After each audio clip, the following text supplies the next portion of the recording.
Viewers, இது என்னன்னு சொல்லி பார்க்குறீங்களா? இது என்ன பொடி பண்ணி வச்சுருக்கீங்க அப்படின்னு சொல்லி கேட்குறீங்களா?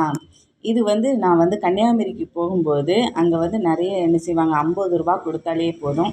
என்ன செய்வாங்க, ஒரு பாக்கெட்டில் என்ன செஞ்சுருப்பாங்க அப்படின்னா, பட்டை, ஏலக்காய், லவங்கம், மராட்டி மொக்கு, அன்னாசி பூ, நம்மளுக்கு அந்த பட்டை, இது எல்லாமே சேர்த்து ஒரு கலவையாக என்ன செஞ்சுருப்பாங்க, வச்சுருப்பாங்க.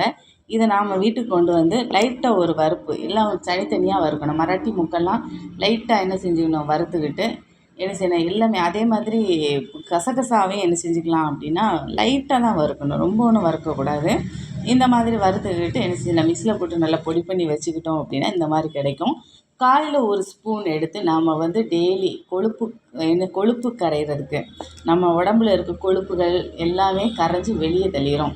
கரைச்சி என்ன செஞ்சிடும், நல்ல ஒரு கொழுப்பாக என்ன செஞ்சிடும் மாற்றி நம்மளுக்கு ஒரு நல்ல நம்மளுக்கு சக்தி என்ன செய்யணும் தரோம். நம்மளை வந்து சுறுசுறுப்பாக நல்ல நாள்தோறும் வந்து சுறுசுறுப்பாக இருக்கிறதுக்கு நம்ம விரும்புகிறோம். இந்த மாதிரி நம்ம தயாரித்து வச்சுக்கிட்டோம் அப்படின்னா, இந்த ஸ்பூனில் ஒரு ஸ்பூன் எடுத்து தண்ணியை குடிச்சிட்டா போதும். நம்ம வாயில் போட்டுட்டு தண்ணியை குடிச்சிக்கிட்டு நல்ல ஒரு லைட்டாக ஒரு சவிச்சுக்கிட்டு நம்ம பல் இருக்குன்னா சவிக்கலாம். இல்லை அப்படின்னா சும்மாவே நம்ம ஒழுங்குனாலே போதும், நம்மளுடைய கொழுப்பை கரைச்சி என்ன செஞ்சிட கொடுத்துரும். நல்ல சுறுசுறுப்பாகவும் இருப்போம். நம்ம அடுத்த வீடியோவில் சந்திக்கும் வரை உங்களிடமிருந்து விடைபெறுவது இளசி. நன்றி, வணக்கம்.